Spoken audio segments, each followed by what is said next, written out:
po mga kababayan, ma'am sir, this is Jam, the Filipino channel na inyo pong lingkod. So today is August 15, 2026 na tayo ngayon at pupunta dito yan sa may Shore to Residences Tower 3 dito yan sa may Barangay 76 Pasay, at dadalhin po natin yan sa may Barangay 76 Pasay pa rin, Mall of Asia.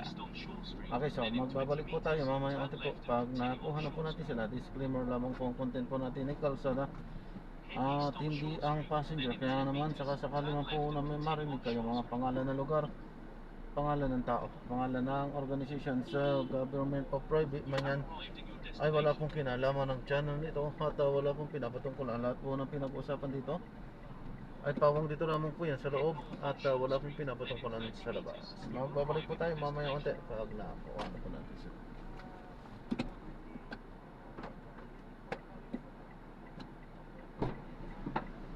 Welcome po. Good morning po, Ma'am Denise. Atras na po natin para mag-exit.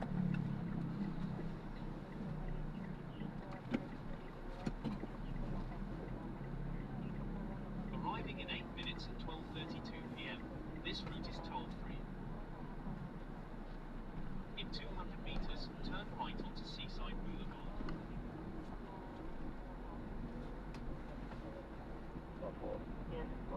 Yung lahat po ba ng inyong pangangailangan, yung inyong pang-araw-araw na pagkain, tubig, okay naman po ma'am? Nabibigay naman po? Yes po, nabibigay naman.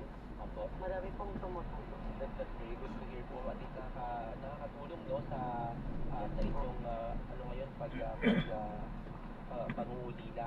Ma'am, pero sa long term po ba, meron po bang sinabi ang city government na pwedeng paglipatan ng inyong mga pamilya para mas ligtas sa banta ng landslide? May binibigay naman daw po silang housing po na parang housing loan. Parang rent to own po. Pero ligtas naman daw po ma'am yung location ng lugar na yon. Yes po, parang ine-inspect pa po nila. Opo. That's very good to hear po ma'am, no? Pero alam ko po napakabigat po nito at medyo matagal po bago kayo makakapagpatuloy, no? Kasi maraming kamag-anak niyo po ang nasaktan or nasawi rather. Meron po ba kayong gustong ibahagi sa ating mga tagapakinig na panood ngayon para sa inyong karanasan? Ang masasabi ko lang po, maging alerto, saka ang sinabi pong lumikas na po para hindi na po maulit yung mga gantong pangyayari. Opo. So, ibig sabihin po ba ma'am May ay nung mga araw na yun bago nangyari yung landslide, nagsabi na rin po ba ang City Disaster Office na lumikas na dahil pwede yung landslide? Yes po. Pero kasi sir, pag hindi pa kasi bumalik yung, kasi brown out yung time na yun. Kung di bumalik yung ilaw, talagang lilikas po talaga kami. Inaantay lang po namin magkailaw para marami po kaming madala. Yun po, nung nagkailaw, doon na po nangyari. Parang minuto lang. So, ibig sabihin nga po talaga, ay meron kayo talagang intention na yung lumikas din, no? Opo. So, pero yun nga, first time po nangyari. So, kumisan talagang gusto natin gawin, pero yun nga, medyo na-delay tayo ng konti. Opo. Mami, again po, nakikiramay po ang buong DZMM sa inyo at salamat po sa inyong pagbahagi ng inyong kwento sa inyong mga karanasan, ma'am. Sana po ay marami pa ang makakatulong sa inyo para makabangon kayong muli.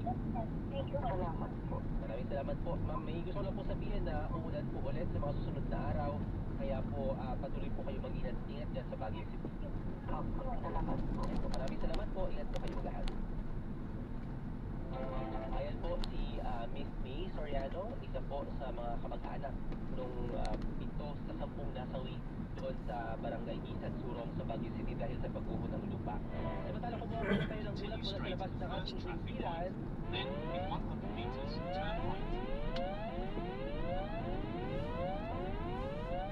Job na UV Express, sinita ng Land Transportation Franchising and Regulatory Board dahil sa mga marumi at sirang unit. Narito po ang balitang kumpirmado, sigurado hatid ni Radyo Patrol, Kelly Cordero. Kelly! Ariel, sa Nayib Express ang nansita ng Land Transportation Franchising and Regulatory Board o LTFRB In 10 meters, ay sinagawang turn left crackdown at the laban traffic sa mga light. luma, marumi at mabahong public utility vehicles o PUV. Karamihan sa mga nasita ay bumabiyahe sa mga ruta ng Bulacan at Metro Manila. Nagsagawa ang LTFRB ng Mystery Rider Operation noong August 12. Matapos makatanggap ng mga reklamo mula sa mga pasahero tungkol sa hindi maayos na serbisyo, kabilang ang mahina o sirang air conditioning, upas na markings at mabahong amoy. Naglabas na rin ang LTFRB ng focus order laban sa Nayib Express operators na inaatasang ipaliwanag kung bakit hindi dapat suspindigin o kansilahin ang kanilang Certificate of Public Convenience. Ayon kay LTFRB Chairman Vigor Mendoza, hindi dapat pinapayag bumiyahe ang mga sira at hindi maayos na PUV. Nagbabala rin siyang mas marami pang unit ang posibleng masita kung hindi aayusin ng mga operator ang Continue kondisyon straight ng at the kanilang first mga traffic sasakyan. At Then, yan, in ang 200 balitang meters, kumpirmado, you will sigurado. arrive at your Ito ang destination. Radyo Patrol, Kelly Cordero, TVNF. Maraming salamat, Kelly Cordero. May nangyari, nakareport agad sa DZNF. Sa Impresa.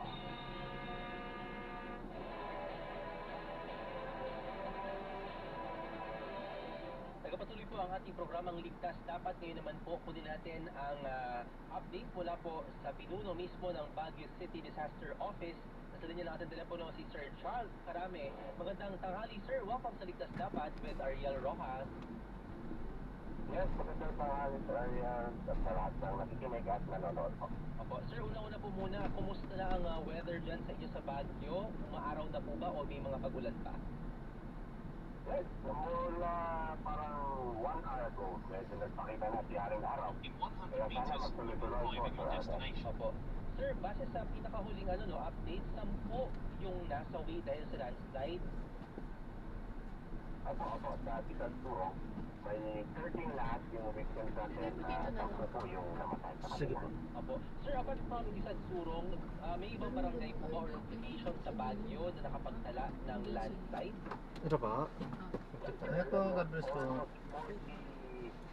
119. Ang ating naitalang landslide. Nakakasya po, di ba? Yes po. Turong, yun po yung ating naitalang. 119. Opo. Sir, ang sabi naman po nung nakapanayan namin Ano po, God bless po. dito sa mga nasawi, ay nag-abiso naman daw po ang inyong opisina, ang disaster office, na lumikas ka sa mga ng landslide. Pero sabi ko naman nila, first time daw since po nakapanayan pinangalan ay hindi pa nangyari yung ganitong landslide. Yung ganito po bang katagal at kalakas na Ayan, so pagulan, na-drop na natin sila. So maraming salamat po sa panonood hanggang sa muli po. unang beses nangyari or Ingat may mga at God bless. before na talagang sunod-sunod yung mga Paalam po muna. Pansamantala tayo ay gagawa ng ibang video sa ating susunod na mission. Paalam po. Lalo na pag ganitong tuloy-tuloy ang tagulan. Pag limang araw na tuloy-tuloy ang ulan, yun na po, full alert po ang ating syudad na nagmamadman sa buong syudad para yung mga, kasi ang Baguio City High Susceptible po tayo sa soil erosion po. Apo. Pero may mga, yung kanina sabi po naming nakausap si Miss May, ay parang first time nga daw po na may landslide sa tabi ng kanilang lugar na nasa tabi rin ng bundok, no? So meron po ba kayo natala, sir, na mga areas na first time lang din nakaranas ng landslide? Meron po sa ating pagtatala, no? Meron tayong 4 na barangay na this time around, yun po, may naitala tayong landslide na nangyari. Opo. And sir, base po sa nakita naming datos mula sa pag-asa, no, parang in just 5 days, magkasunod na I think Friday hanggang Monday or Thursday hanggang Monday, sir, no, in 5 In days, 40 meters, pang make a 40 slight days, right at the sir, na traffic ulan light. ang bumagsak dyan sa Baguio. Exactly, Darren. Actually, kahit walang iPhone signal, kung tinatala namin, so mula nung Tuesday, so around 7 days na tuloy-tuloy ang tagulan dito sa atin. Grabe po, opo. So, syempre of course sir, naka-red alert po kayo. At sabi naman po ni Miss May, ayun nga, mabilis na nagsabi ang City Disaster Office na kailangan lumikas. And even after ng landslide, sir, mabilis din daw po ang pagdating para sa rescue ng mga natabunan. Yan, so na-drop na natin sila. Maraming salamat po sa panonood hanggang sa muli. God bless po.